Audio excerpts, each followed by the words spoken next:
Hello అండి. నేను మీ Sahithya. Welcome back to my channel Sahi vlogs. ఈరోజు మన వీడియోలో రెసిపీ ఏంటి అని చూస్తున్నారా? అదే అండి, సూపర్ టేస్టీ యమ్మీ స్నాక్ అయిన చెకోడీలు మాట. సో, చెకోడీలు చాలా పెద్ద ప్రాసెస్ అని అనుకుంటారు. బట్ నేను చెప్పిన టిప్స్‌తో చేస్తే కనుక అబ్బా! ఇంత ఈజీనా అనిపిస్తది మీకు. సో, వీడియోనైతే ఎక్కడ స్కిప్ చేయకండి. ఎందుకంటే మీరు ఏ టిప్ మిస్ అవ్వకూడదు.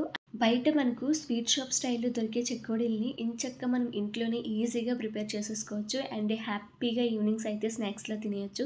ఇక చూసేద్దామా ఎలా చేసుకోవాలో? ముందుగా ఒక బౌల్ అయితే తీసుకోండి.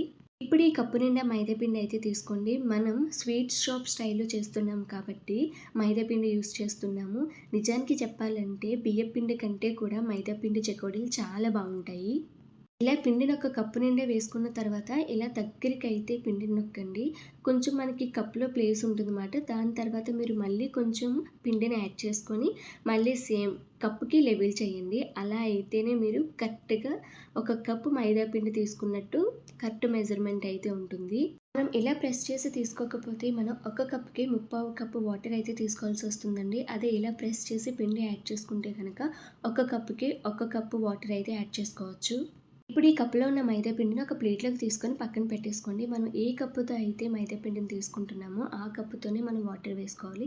సో, అందుకని చెప్పి స్టవ్ ఆన్ చేసి ఒక ప్యాన్ అయితే పెట్టేసుకోండి. ప్యాన్ పెట్టుకున్న తర్వాత మనం ఏ కప్ అయితే తీసుకున్నామో ఆ కప్పు నిండా వాటర్ తీసుకొని ఇప్పుడు ప్యాన్‌లోకి అయితే యాడ్ చేసుకోవాలి. వాటర్ యాడ్ చేసేసుకున్న తర్వాత ఇప్పుడు మీరు ఇందులోకి హాఫ్ టేబుల్ స్పూన్ వాము, హాఫ్ టేబుల్ స్పూన్ సాల్ట్, అంటే మీరు కొంచెం ఎక్కువగా కనుక తీసుకుంటే పిండి మీ టేస్ట్ బట్టి సాల్ట్ అయితే అడ్జస్ట్ చేసుకోండి. నెక్స్ట్ ఇందులోకి 1 టేబుల్ స్పూన్ నువ్వులు యాడ్ చేయండి. హాఫ్ టేబుల్ స్పూన్ కారం, హాఫ్ టేబుల్ స్పూన్ పసుపు అయితే యాడ్ చేసుకోండి. కారం మీ ఆప్షనల్. ఇంట్లో పిల్లలది ఉన్నా లేకపోతే ఇంట్లో కారం తినకపోయినా సరే మీరు కారం అయితే స్కిప్ చేసేయొచ్చు.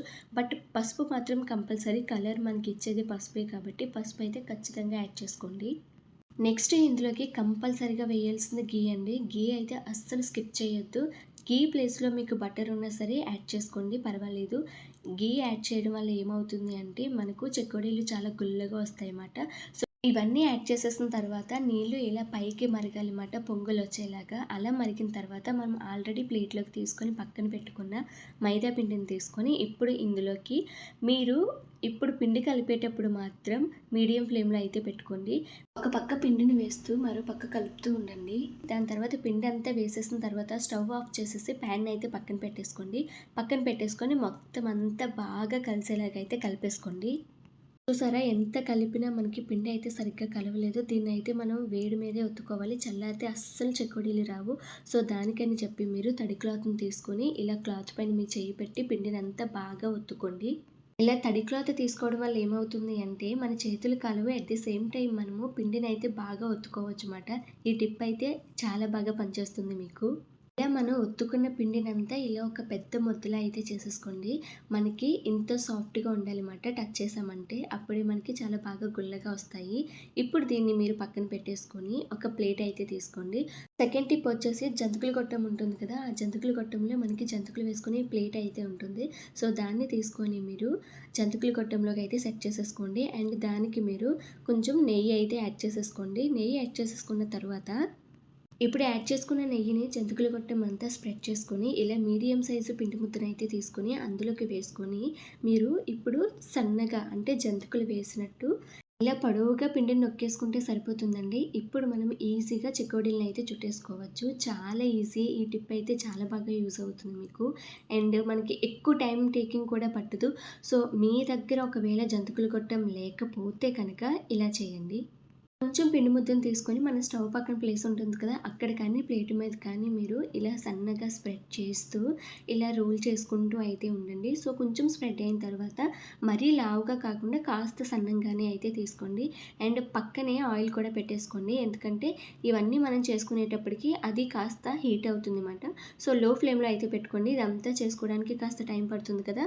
జంతికల గొట్టంతో చేస్తే ఈజీగానే అయిపోతుంది. కానీ మీరు చేత్తో గనుక చేశారంటే చాలా టైమ్ టేకింగు. అలా చేయాలి అనుకుంటే గనక పక్క వాళ్ళ హెల్ప్ తీసుకోండి. అది చాలా ఇలా సన్నగా రోల్ చేసుకున్న తర్వాత మనకి కావాల్సిన సైజులో చెకోడీలైతే చేసేసుకోవటమే. ఈ రోల్ చేసుకున్న పిండిని మన ఫింగర్‌కి చుట్టుకొని లాస్ట్‌లో చిన్నది ప్రెస్ చేస్తే సరిపోతుందండి. చెకోడీ అయితే రెడీ అయిపోతుంది. మనం చేసుకునే పిండి ముద్దనంతా ఇలా చెకోడీల కింద చేసేసుకొని, ఇలా ప్లేట్‌లోకి వేసేసుకుంటే మనకి ఫ్రై చేసుకోవడానికి చాలా ఈజీగా ఉంటుందండి. ఇక్కడ మీరు చూస్తే నేను ఒక్క కప్పు మైదా పిండికి నాకు 3 ప్లేట్ల వరకు చెకోడీలయితే వచ్చేసాయండి. సో, ఇప్పుడు వీటిని మనం ఫ్రై అయితే చేసేసుకుందాము. మనం ఆల్రెడీ ప్యాన్‌లో ఆయిల్ పెట్టేసుకొని దాన్ని హీట్ చేసేసుకున్నాం కదా! ఒకసారి అయితే చెక్ చేద్దాము. ఇలా చిన్న పిండి ముద్దనైతే తీసుకొని ఆయిల్‌లోకి వేసుకోండి. సో, అది కొంచెం పైకి తేలిందంటే గనక ఆయిల్ హీట్ ఎక్కిపోయినట్టే. నేనిక్కడ చెకోడీలన్నీ డైరెక్ట్‌గా వేసేస్తున్నానండి. సో, ఇలా అస్సలు డైరెక్ట్‌గా వేయకూడదు. డైరెక్ట్‌గా వేస్తే ఏమవుతుంది అంటే చెకోడీలన్నీ విడిపోతాయన్నమాట. సో, అలా విడిపోయినవి మనకి అస్సలు షేప్ ఉండవు. చెప్పడం కంటే చూపిస్తే బావుంటుంది అని చెప్పి నేను కొన్ని చెకోడీలనైతే డైరెక్ట్‌గా వేసి చూపించానండి. సో, ఇలా మనం డైరెక్ట్‌గా వేసామంటే ఇలా చెకోడీలు విడిపోతాయి. సో, అందుకని మీరు డైరెక్ట్‌గా అయితే వేయకండి. మనం చెకోడీలని ఎప్పుడు ఎలా వేయించుకోవాలి అంటే, వేడి నూనెలో ఇలా గరిటె పెట్టుకొని, ఆ గరిటె పైన చెకోడీలన్నీ వేసుకోవాలి.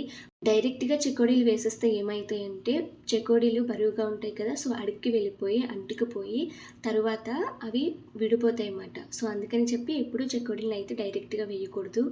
చెకోడీలు వేసేసుకున్న తర్వాత గరిటెని వెంటనే తీసేయకండి. ఒక 2, 3 నిమిషాలు వేయించిన తర్వాత అప్పుడు గరిటెని తీసేయండి. అలా కంటిన్యూయస్‌గా మీరు హై ఫ్లేమ్‌లో ఉంచితే ఏమవుతుంది అంటే బయట కలర్ చేంజ్ అయిపోతుంది. లోపలేమో ఉడకదు. సో, తినడానికైతే అస్సలు బాగోదు. సో, అందుకని చెప్పి స్టార్టింగ్‌లో హై ఫ్లేమ్‌లో ఉంచుకొని తర్వాత మీడియం ఫ్లేమ్‌లోకైతే టర్న్ చేసుకోండి. మీడియం ఫ్లేమ్‌లో కాస్త కలర్ చేంజ్ అయిన తర్వాత మీరేం చేస్తారంటే మళ్ళీ స్టవ్‌ని హై ఫ్లేమ్‌లోకి పెట్టుకొని ఒక 2 మినిట్స్ వరకు క్రిస్పీగా అయితే ఫ్రై అయినిచ్చిన తర్వాత ఇక తీసేసుకోవటమే. సో, మిగిలిన చెకోడీలని కూడా సేమ్ ప్రాసెస్‌లో అన్నీ వేసేసుకొని ఫ్రై చేసేసుకోవాలండి. సో, ఇంతే అండి. చాలా సింపుల్‌గా అయితే మనకి నచ్చే స్వీట్ షాప్ స్టైల్‌లో అయితే చెకోడీలు ఇంట్లోనే చేసేసుకోవచ్చు. ఈ టిప్స్‌తో మీరు చేస్తే ఫస్ట్ టైమ్ చేసినవి పర్ఫెక్ట్‌గా అయితే చేసేస్తారు. సో, ఈ వీడియో మీ అందరికీ నచ్చిందని అయితే అనుకుంటున్నాను. చెకోడీల్ని మీరు ఇంట్లో ట్రై చేసిన తర్వాత మీకెంత బాగా వచ్చిందో కామెంట్ చేయడం మాత్రం అస్సలు మర్చిపోవద్దు. సో, ఈ వీడియో మీకు నచ్చితే కనుక లైక్ చేయండి. అలానే సపోర్ట్ చేయండి. నెక్స్ట్ వీడియోలో మళ్ళీ కలుద్దాం. బాయ్.